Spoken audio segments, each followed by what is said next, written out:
rambutan, durian, pisang, dan juga tanaman-tanaman lain di sini tumbuh dengan subur.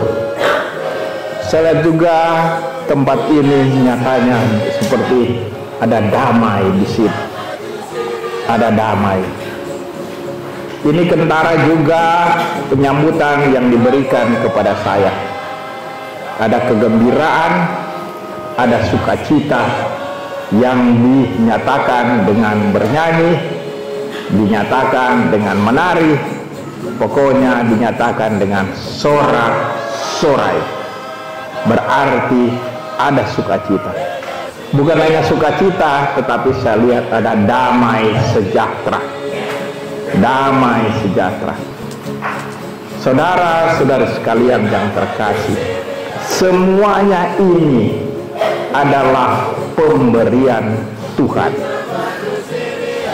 Tuhanlah yang memberikan damai sejahtera. Tuhan begitu mencintai kita, memberikan damai dan sukacita. Karena itu orang yang percaya kepada Tuhan senantiasa damai, sukacita dan bahagia. Tuhan begitu mencintai kita. Jangan malu bahwa kita hidup sederhana. Kesederhanaan itu bukan lambang daripada kita tidak beriman. Kita tidak usah malu bahwa kita hidup bukan seperti orang yang di kota. Kita biasa-biasa saja. Biasa-biasa saja. Tetapi yang penting itu kita bergembira dan bersukacita. Saya melihat orang-orang di kampung hidup sederhana. Barangkali hidup dalam kekurangan juga, kekurangan pakaian, dan seringkali mengalami kekurangan makan juga. Tetapi hidup gembira, hidup bersukacita. Ini berarti Tuhan ada secara khusus kepada orang-orang yang biasa, orang-orang yang sederhana yang ada di kampung-kampung. Tanda bahwa orang percaya kepada Tuhan adalah dia berdoa, dia bersyukur. Tanda percaya pada Tuhan mengikuti perayaan Ekaristi.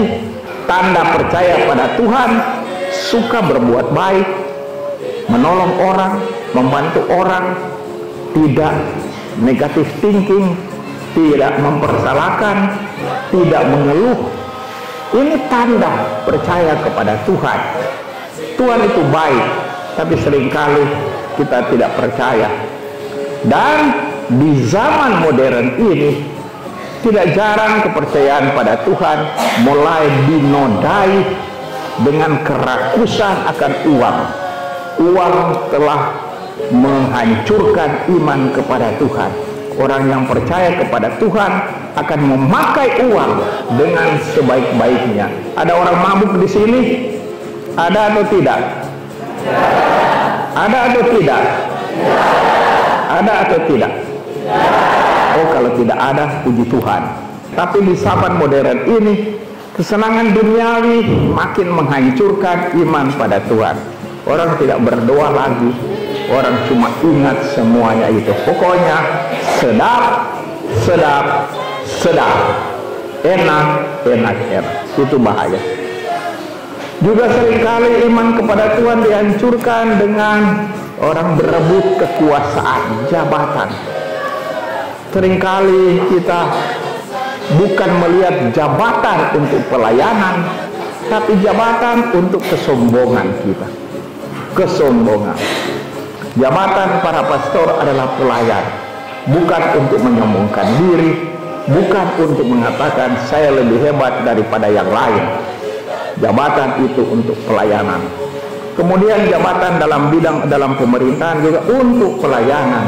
Entah dia presiden, wakil presiden, bupati, atau juga pejabat lain untuk pelayanan. Karena jabatan itu ambil bagian dalam jabatan Tuhan.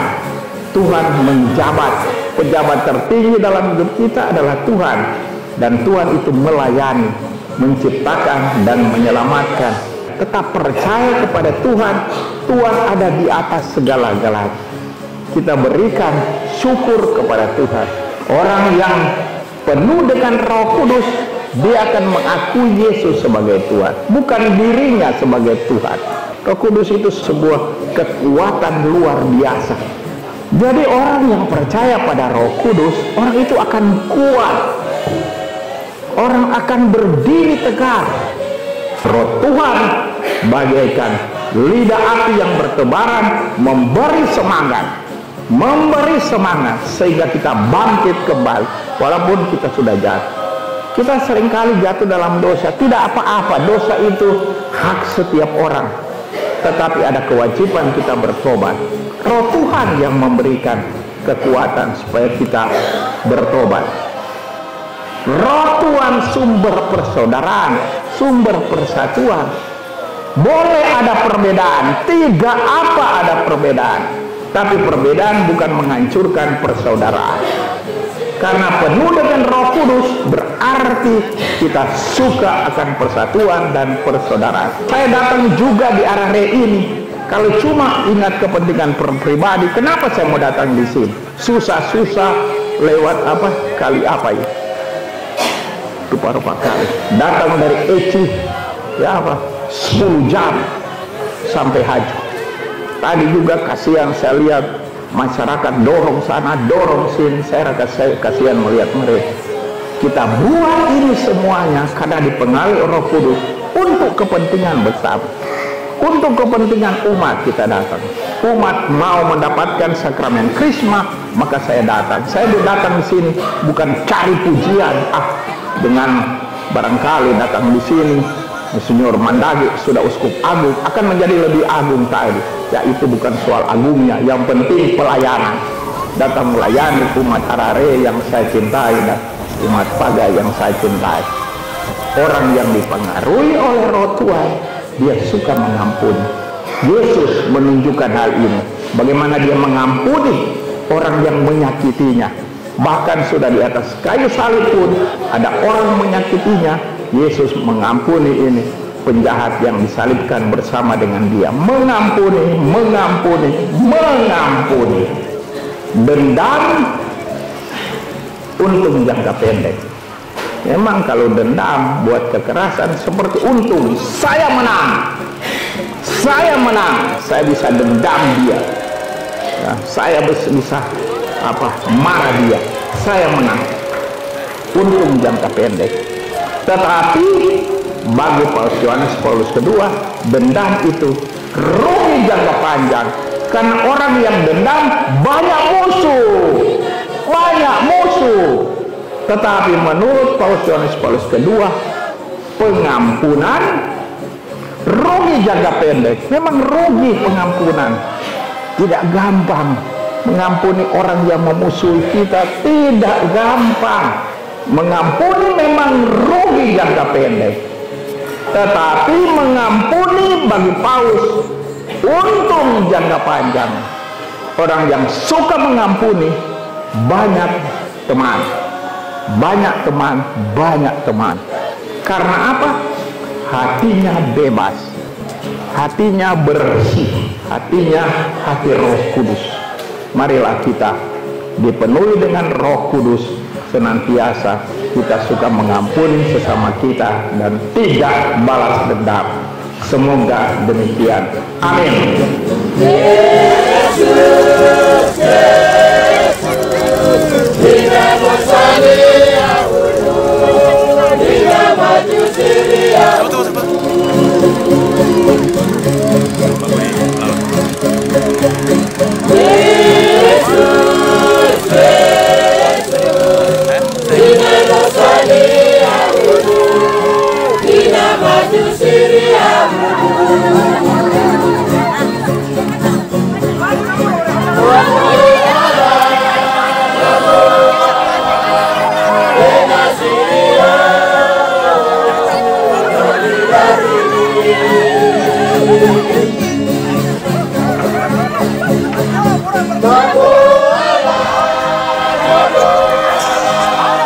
Benasirio,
Terima kasih bosku.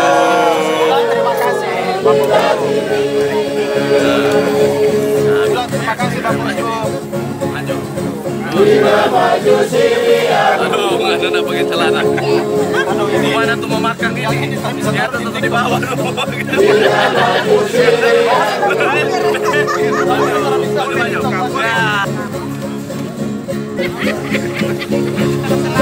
Maju.